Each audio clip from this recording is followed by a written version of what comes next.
Good evening and welcome. It's wonderful to have you here in person or via our live stream tonight.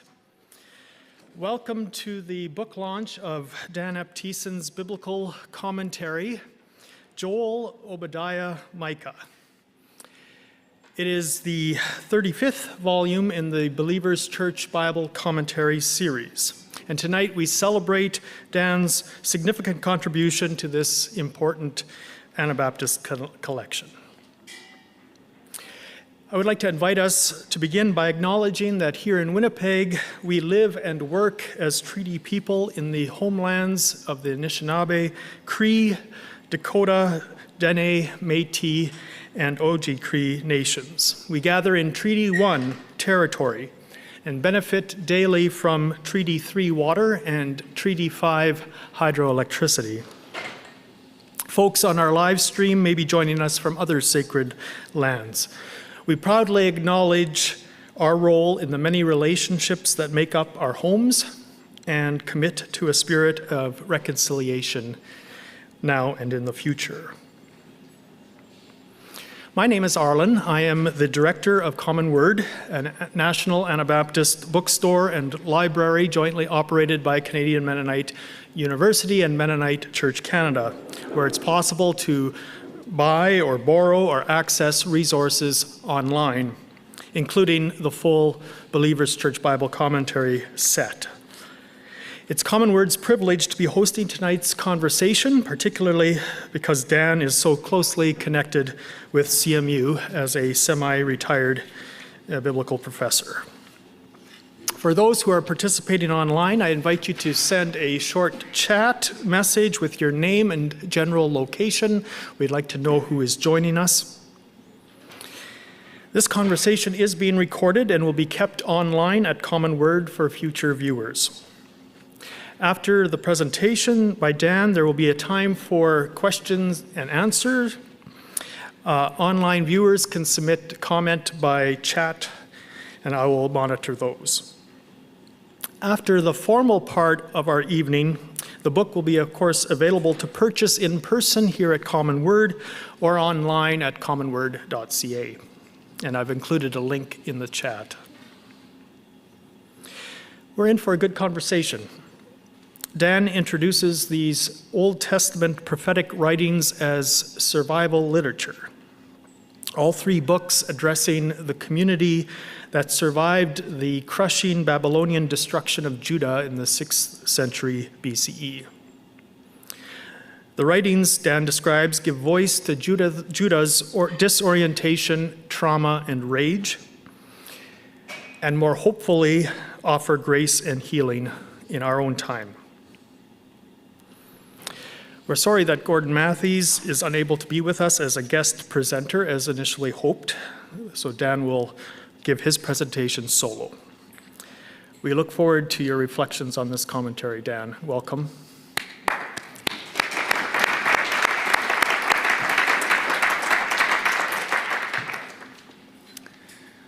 Oh, a big thank you to all of you who are here this evening. It is just such an honor to see you here, and your presence here is your affirmation, your support for me and this project, and it's just very deeply rewarding to see you here. So thank you so much. And a special thank you to Arlen Friesen-Epp and Common Word. It's just amazing the amount of work that Arlen and others put into making this event possible. So big thank you, Arlen and Common Word.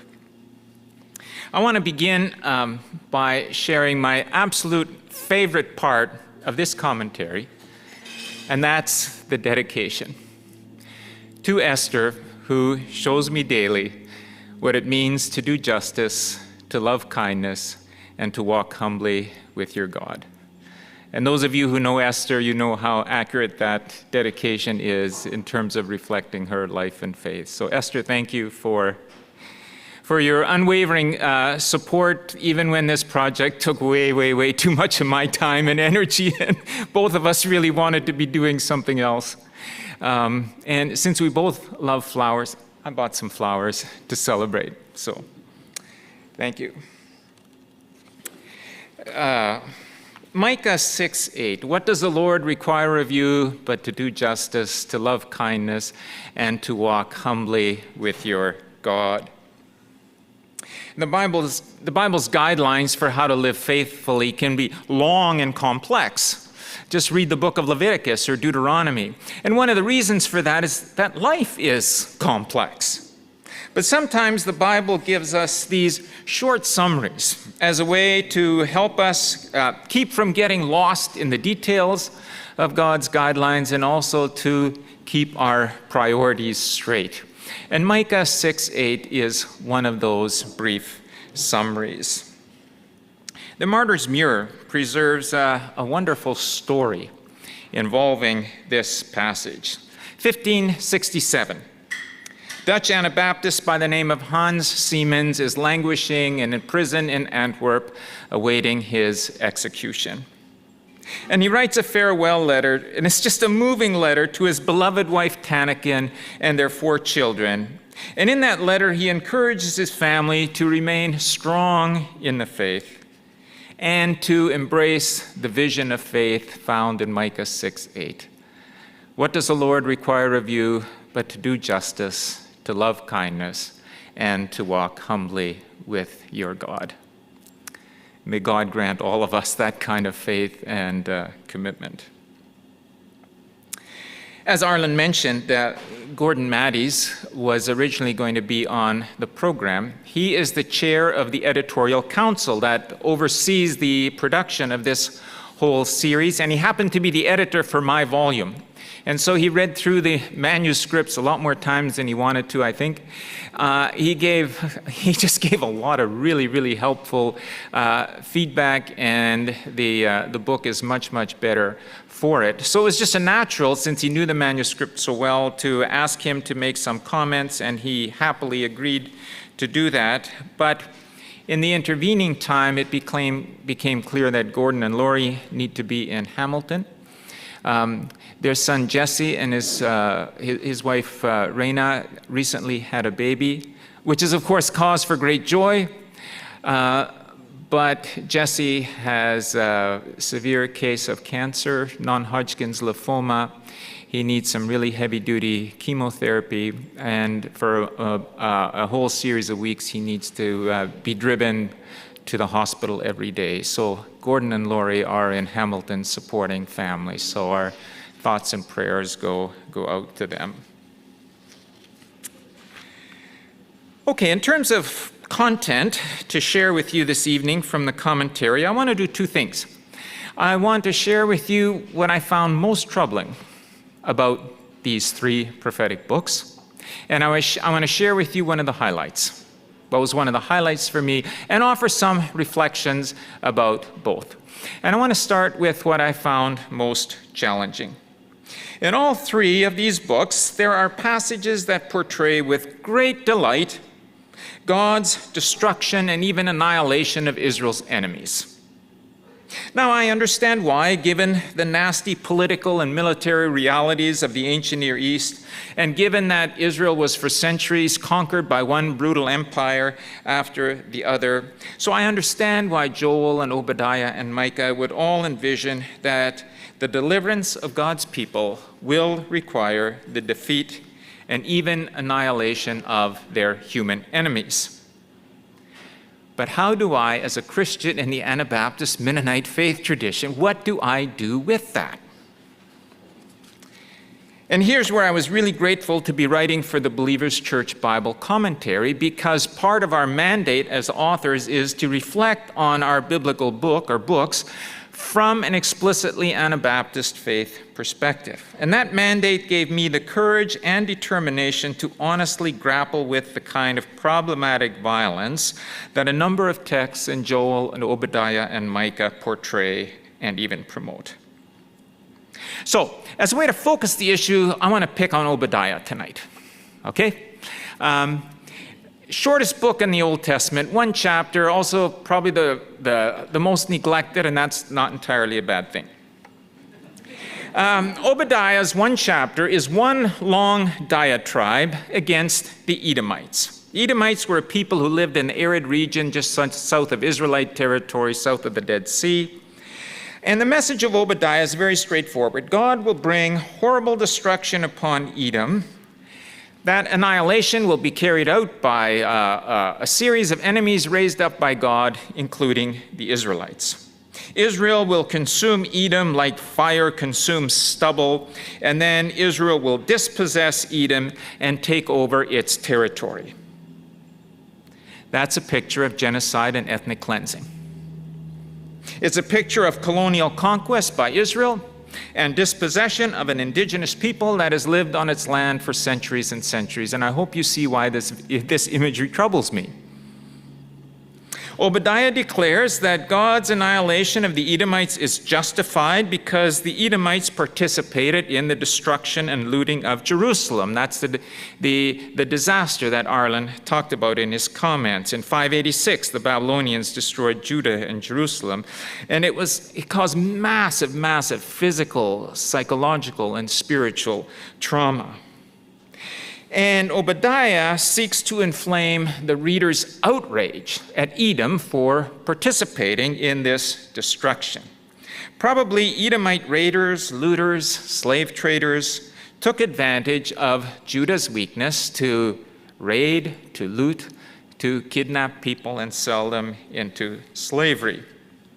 Now, the problem with Obadiah's version of events is that Obadiah sanitizes Israel's history and ignores the previous 300-year relationship between Israel and Edom. And if we piece together a bunch of other Old Testament texts, here's the picture. The picture that emerges is that for 300 years, Israel attempted to dominate and control Edom. Edom was located on lucrative trade routes, and Israel just wanted a piece of the action. Here's a sample of text. 2 Samuel 8, King David slaughtered 18,000 Edomites and dominated the nation. 1 Kings 11 tells us that Joab, David's chief general, and his army spent 6 months in Edom, and they didn't leave until they had slaughtered every last last Edomite male. Solomon and several later kings subjugated Edom, stationed trading ships in southern Edom. King Amaziah is said to have attacked Edom and killed 20,000 Edomites. Well, Edom's chance to break free came when Judah was conquered by the Babylonians. And we can easily imagine that the Edomites were keen to get some payback and some revenge. And so quite likely they did loot and commit atrocities. And I don't for a moment want to justify what the Edomites may have done, but to tell that story without also telling the story of 300 years of colonization and atrocities, that seems to me to be both self-righteous and dishonest. So what do I do theologically with Obadiah? I attempt to go in two directions. One, to respect and be sympathetic to Obadiah. As Arlen said, this is survival literature. And so it's helpful to understand, where is Obadiah coming from? He is writing for a community that has been utterly shattered. It's been invaded, terrorized, lots of its people killed. Every town in Judah was leveled. Its leaders were exiled, the food supplies were stolen, hunger, malnutrition, and disease stalked the land. This kind of a traumatized community has every right to be utterly outraged at parties that took part in its destruction. It's also helpful for me to recognize that Obadiah speaks for a very weak and vulnerable community that doesn't have the military muscle to really do anything about its outrage at the Edomites, except to give voice to that outrage by foretelling Edom's annihilation. So it's important for me to be sympathetic to Obadiah, but for theological and ethical reasons, I feel like I also need to push back. The Bible shapes the vision and imagination of communities for whom it is Scripture. So I have to ask myself, how might the book of Obadiah shape the vision, the ethical imagination, the life of a community, Christians today, who accept its message without any critique? Especially Christians who now live in countries that have considerable military muscle to act on their outrage against their enemies. In Obadiah fosters an imagination where our salvation as God's people depends on the defeat and annihilation of our human enemies. God is on our side, encouraging and empowering us to conquer our enemies, take over their territory. Our enemies are morally perverse. They have committed atrocities against us, and therefore they stand under God's judgment and deserve annihilation, and we are encouraged to participate in that annihilation. I am deeply convinced that if we don't recognize the sins and the problems of the past, then we are likely destined to repeat those sins and those problems in the present. And I think that's especially true of the Bible because of the very important role that the Bible plays in shaping Christian life, Christian faith, Christian imagination, Christian ethics. And just to illustrate how failure to recognize problems in the past can lead to perpetuating those problems in the present, we just have to look at how Christians use the Bible's pro-slavery text to justify the transatlantic slave trade that kidnapped 10 to 12 million Africans and dragged them to the Caribbean and the southern states and other places. We just have to look at how Christian groups today continue to use the Bible's patriarchal text to reinforce patriarchy in their congregations and in their family life. If we don't recognize the problems in the past as they're portrayed in the Bible, then we will probably be inclined to reproduce those problems in the present. And I was really disturbed by looking at some of the, I consulted all kinds of commentaries on all of these biblical books, but some of the commentaries on Obadiah were really quite unsettling.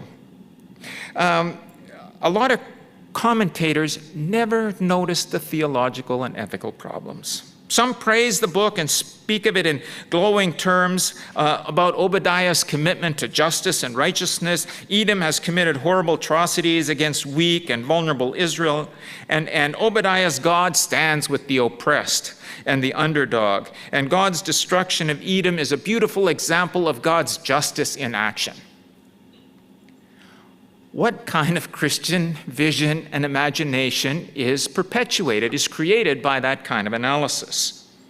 It is an imagination that encourages self-righteousness by demonizing the enemy while overlooking our own sins and their ugly consequences. It's an imagination that assumes that God is on our side, encouraging, empowering us to fight and destroy our enemy. It's an imagination that envisions that justice consists of annihilating an entire people. It's an imagination that overlooks the horrible human tragedy and cost when an entire people is annihilated. All of the lives snuffed out, the communities destroyed, the innocent children killed, the people bereaved. And I think that my Anabaptist Mennonite faith heritage sensitized me to and gave me some tools for analyzing some of the problematic features of Obadiah. And writing for this series helped, encourage me in that direction. At the back of each volume, there's a series of essays related to topics that occur throughout the commentary. And my longest essay is entitled Strategies for Interpreting Problematic Biblical Texts. And it's my attempt to grapple with how can we, from a Christian perspective, deal with problematic biblical passages. And I'm just going to mention one strategy. And it goes back to the 16th century Anabaptists. These Anabaptists knew full well that the Old Testament is full of passages in which God commands the Israelites to fight and even destroy their enemies. But the Anabaptists claimed that we see God's ways and desires for the world reflected most fully in the life, death, and resurrection of Jesus Christ. And Jesus calls us to love of enemy, to nonviolent discipleship. And so as followers of Jesus, we read and interpret the entire biblical story through the lens of how God is at work through Jesus. And so when it comes to how we today should relate to our enemies, I read Obadiah through the lens of Jesus and give more weight to Jesus. During the Q&A, you can ask me questions about any of this stuff. But I want to shift gears now. One of my favorite passages in these three books, and it's the swords into plowshares passage from Micah chapter 4. That passage, that vision is also found in Isaiah 2 in a slightly different form. So this passage begins, in the days to come, which is a way of saying in the time of God's intervention, in the time of God's good future, when God will intervene to set things right. Now, there's a lot of those kind of passages in the prophets, but most of them focus on what God will do for Israel. But in this passage, the vision is a lot bigger. In days to come, the mountain of the Lord's temple will be established as the highest of the mountains. It will be exalted above the hills. And this is not some description of a miraculous geological transformation. It's figurative for the restored temple, the restored city of Jerusalem will become a beacon that draws the nations. The restored temple and city will become God's earthly headquarters. And the people of the world will encourage each other, come, let us go up to the mountain of the Lord, to the temple of the God of Jacob. Why are the nations encouraging each other to make pilgrimages to Jerusalem, Zion? Because they recognize the role that Jerusalem, Zion will play in making God's saving ways and purposes available in the world. He will teach us his ways so that we may walk in his paths. God's law, guidance will go out from Zion, the word of the Lord from Jerusalem. God's saving ways made available through what happens in Zion, Jerusalem. God's saving work that emanates from Zion, Jerusalem, will also lead to worldwide peace and justice. He will do justice among many peoples and will settle disputes for nations, strong nations far and wide. God will enact justice among the nations and settle the kinds of international disputes that arise inevitably between nations because of national egos, competing interests, desire to expand territory. And doing justice and settling international disputes means that God will have to restrain the imperialistic designs of powerful nations and their despotic rulers who wish to conquer their neighbors. It also means that God will protect the weaker nations and people who are bullied by the powerful nations. God's justice and peace will liberate the nations from the anxiety and fear that fuel an incessant preparation for war. They will beat their swords into plowshares and their spears into pruning hooks. Nation will not take up sword against nation, nor will they train for war anymore. God will grant the nations a kind of inner peace and security that makes weapons unnecessary, even undesirable. God will free them to beat their swords into plowshares, to devote their minerals, their tax revenues, their human labor, their technology away from military purposes towards food production, meeting basic human need. And the result of that momentous transformation in human priorities will be economic well-being and security for the peasant farmers. Everyone will sit under their own vine and under their own fig tree, and no one will make them afraid. Everyone able to sit under their own vine and fig tree. A community of relatively egalitarian peasants enjoying the modest fruits of their hard labor in a subsistence economy. The sweet taste of fresh figs, the joy of grapes turned into wine, and no one will make them afraid. No more foreign invaders to terrorize the population and loot their food supplies. No more unscrupulous moneylenders and oppressive land barons from within their own community who eagerly expand their land holdings at the expense of the small peasants, all the while protected and enabled by their government's military apparatus. Instead, everyone sitting under their own vine and fig tree. So, how might our life of faith, our imagination, our vision be shaped by this swords into plowshares vision? I want to reflect on that question by looking at a few snapshots from the history of interpretation of this passage. A central New Testament conviction is that God is at work in Jesus to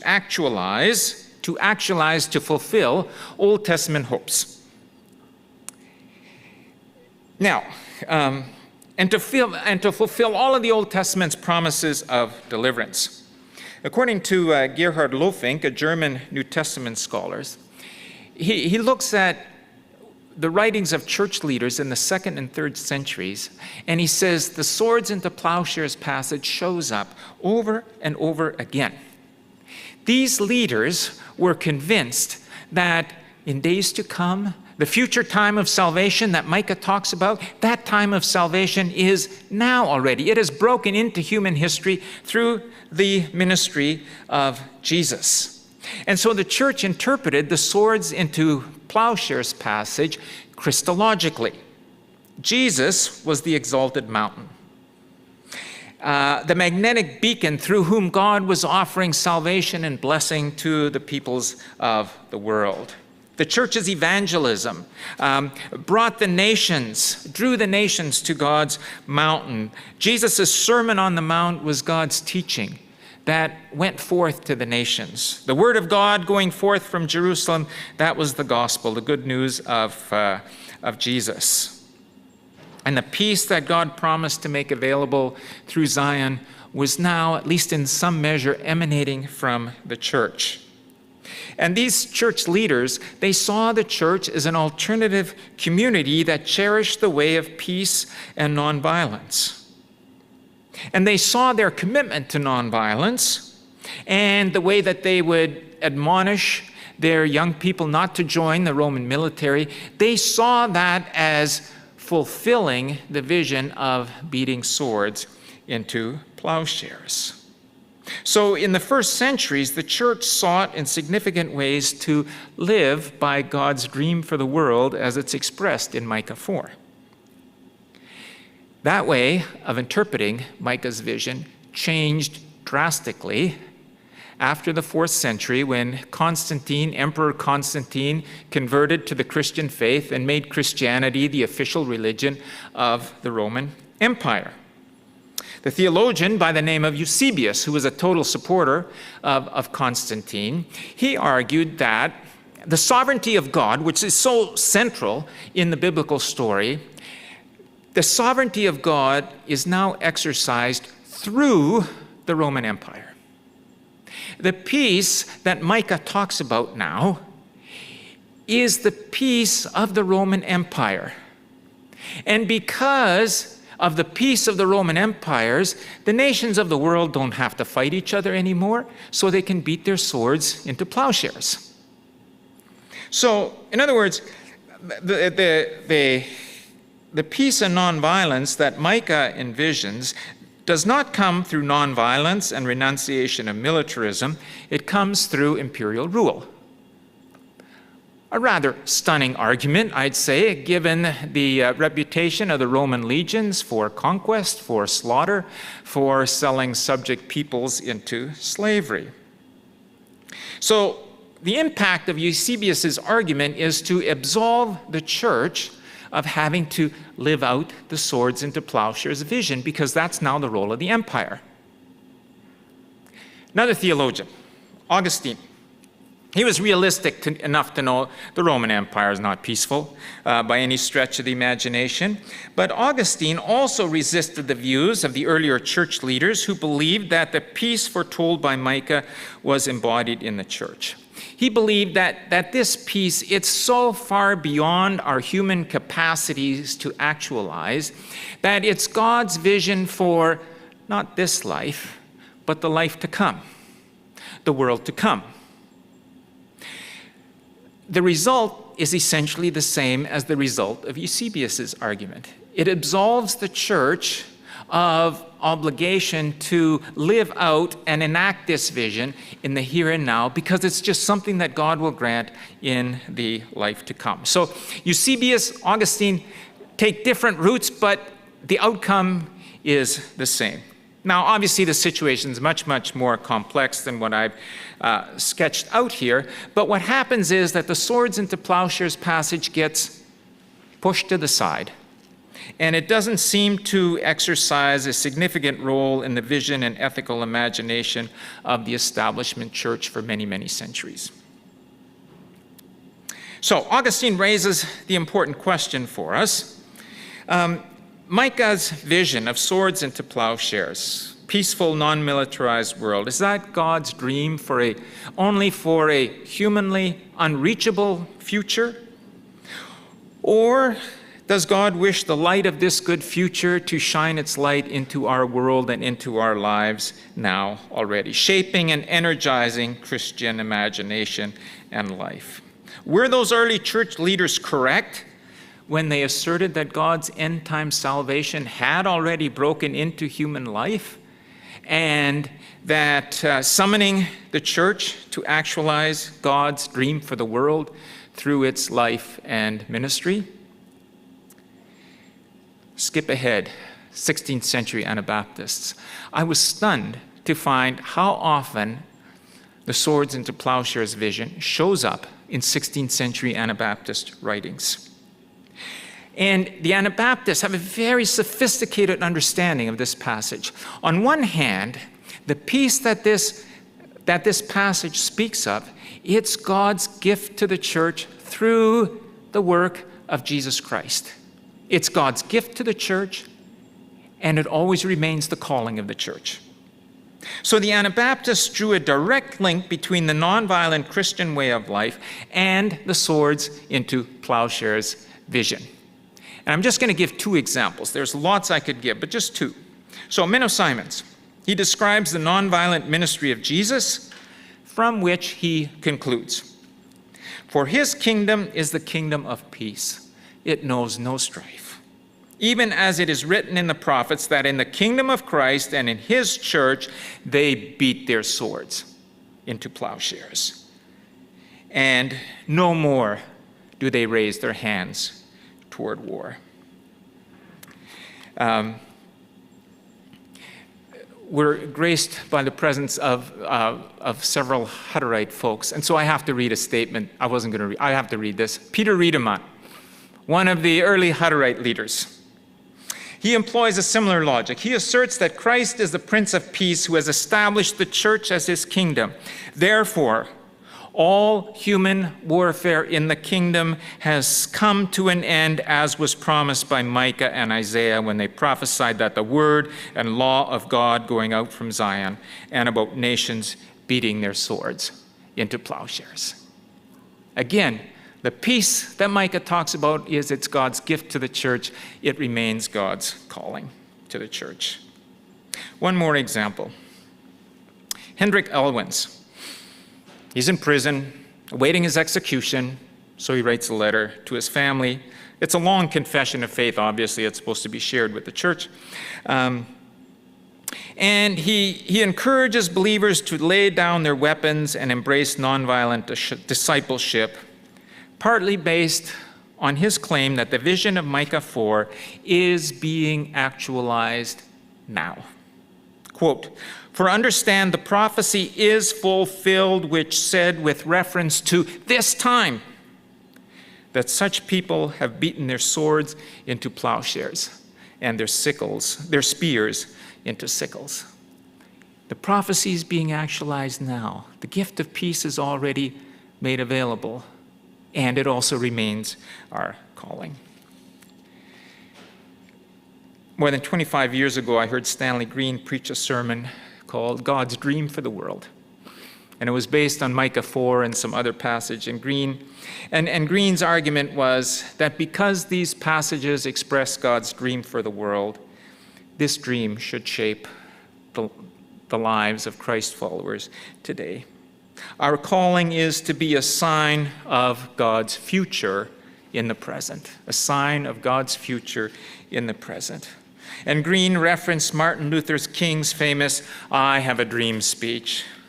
I have a dream that someday on the red hills of Georgia, little black boys and girls will walk hand in hand with little white boys and girls as sisters and brothers. I have a dream today.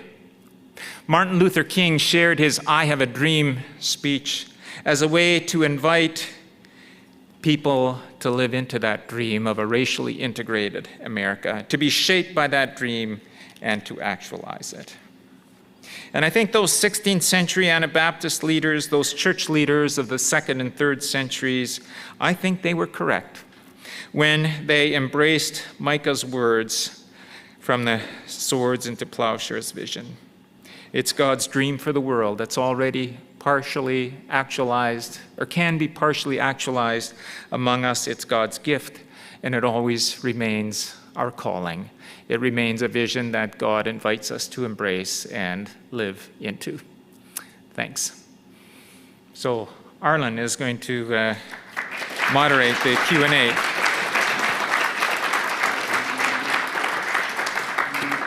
So you get the kind of the joy and agony of the commentary here. Go ahead. Thanks, Dan. You were not given an easy assignment. Time for some conversation and questions, comments, either from those online, folks from Manitoba and Saskatchewan and Ontario and others, or from the room here. What kinds of points of clarification or questions of interest might you have? There is a mic in the center of the room.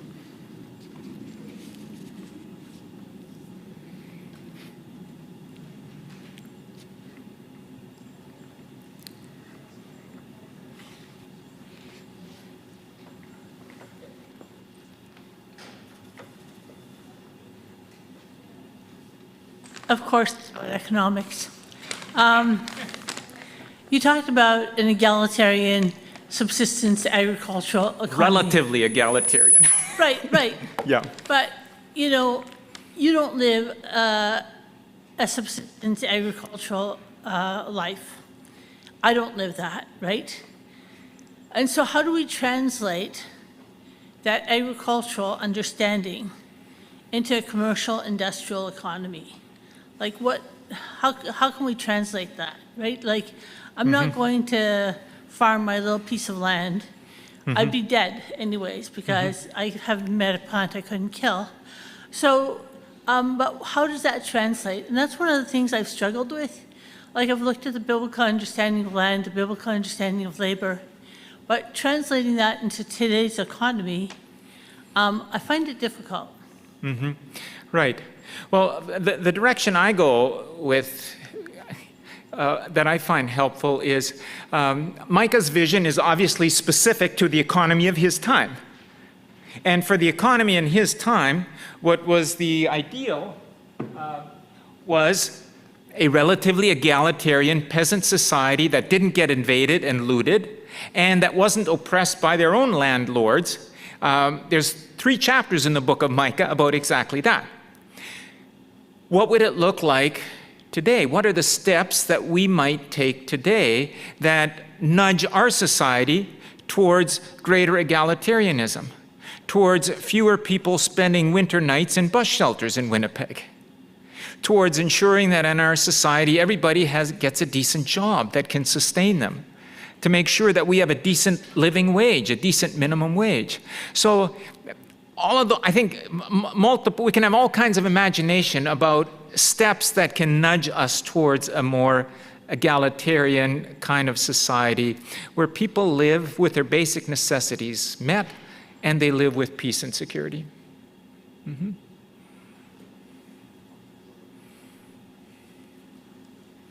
Thanks, Dan, for your words, and I look forward to reading this. But your excitement over Micah 4, of course, exudes out, and you're playing with Obadiah by contrast. And I'm going to put you on the spot a little bit by wondering if there's actually some ethical deliberation that it might also have to happen with Micah 4. Micah 4 is, as you put it, a dream, but it doesn't really specify how the holy community gets there. Mm-hmm. It's the outcome. But isn't there a bit of a potential problem in that both texts are still seriously Zion-centric? Mm-hmm. And that could apply to any self-describing elect community in a certain sense, mm-hmm. and sort of thinking about even the ethical challenge of that. So on the one hand, it sounds like you don't want to allegorize Obadiah Zion, but you're okay with allegorizing Micah Zion. Any thoughts on this? Yeah. As soon as you got up, I wondered if that's where he was going to go. And other folks have pointed that out, that the only way the nations can be saved is by being converted to Israel's God and embracing the ways of Israel's God.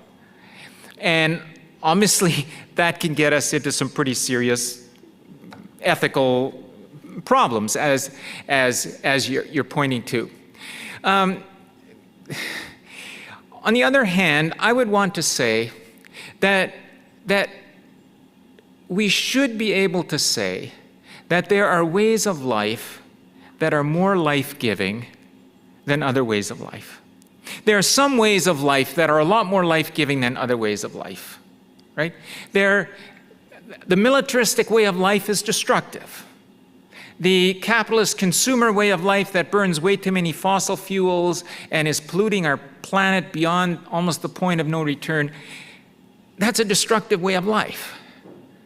And so part of our calling as Christians is to invite people out of destructive ways of living and invite ourselves out of destructive ways of living to embrace what are life-giving, healing ways of living in this world.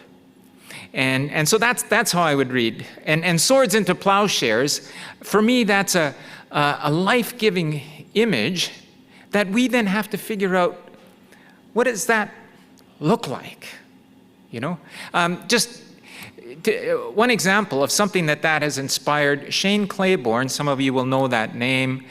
He's teamed up with somebody, and they've got a project going now in inner city U.S. cities where they are collecting actual guns and smelting them down and turning them into tools.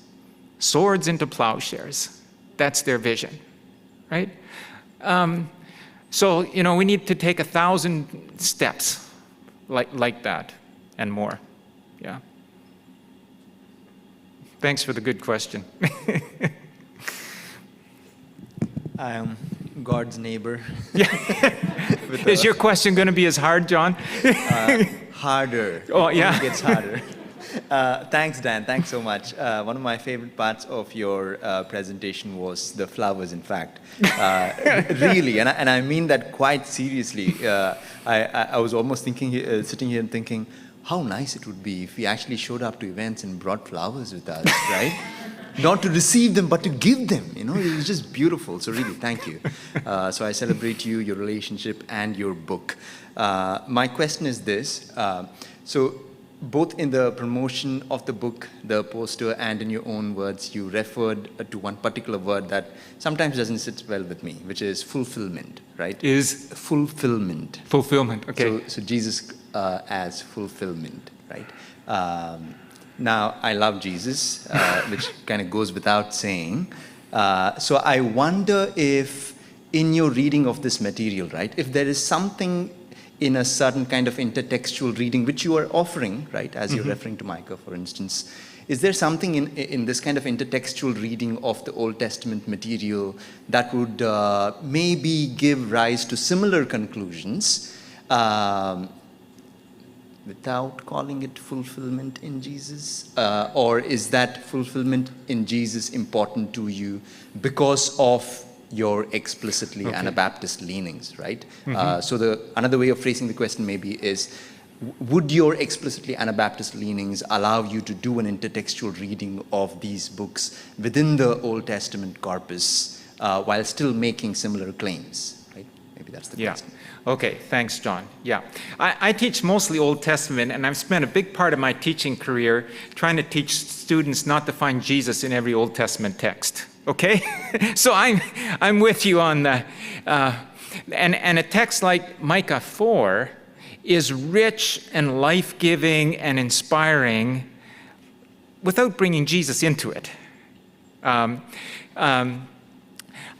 so I was just using the history of interpretation to illustrate sort of one way that one might read this text from a Christian perspective. But I mentioned that sermon by Stanley Green. He never, well, I mean, Jesus must have been part of there, must have been somewhere in the sermon, but he just focused on Micah 4, and that's all he needed to preach an amazing sermon that I remember more than 25 years later, right? So absolutely, that the vision speaks for itself and it inspires on its own, and we don't have to find Jesus in it. I just find it, it just makes the text even richer for me to see how it's been dealt with by some Christian communities. Yeah. Mm-hmm.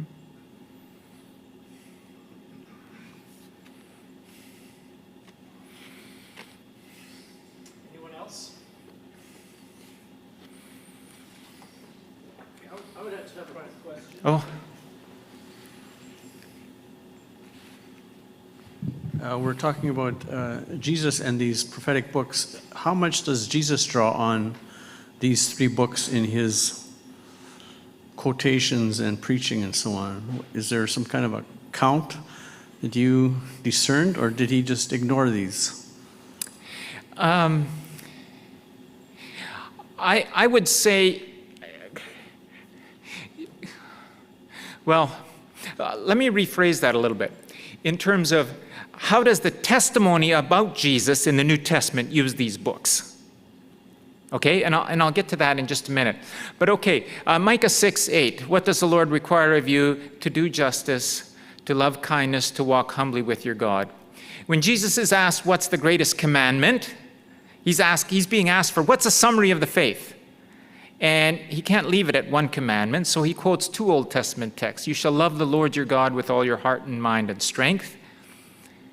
Well, that's sort of parallel to walk humbly with your God. And then the second commandment is you shall love your neighbor as yourself. Isn't that to do justice and love kindness, right? So in a sense, Jesus is shaped by a very similar kind of vision of what's at the core of the faithful life. Commitment to God, love of neighbor. In terms of the way the New Testament tells the story, it draws quite heavily on the book of Joel, actually. Peter's Pentecost sermon. The outpouring of the Holy Spirit Peter interprets that as fulfillment of Joel chapter 3. In the days to come, I will pour out my spirit on all flesh. Your young women and your young men will prophesy, and so forth. I'm just trying to. And to call upon the name of the Lord. That's often used as a kind of quick summary of what Christian faith looks like. That vocabulary comes straight out of the book of Joel. So there's, I'm drawing a blank, but there's a number of those kind of links where the New Testament writers used raw materials or used sort of the materials from especially the book of Joel and of course there's the when the Magi come to Jerusalem looking for Jesus, and Herod, what's this about? So Herod consults the Jewish leaders. Where's the Messiah going to be born? Oh, he's going to be born in Bethlehem. That's from Micah chapter 5. So there are a number of those kind of links. Yeah. Well, in closing, I just want to thank you all again for coming. It's just such an honor to see a crowd like this out. And please finish up the cookies and the coffee and tea, and stay for visiting and conversation and buying books, of course. You know, we need to support Common Word, and I need some royalties to pay for the flowers. So anyway, thanks again so much for coming.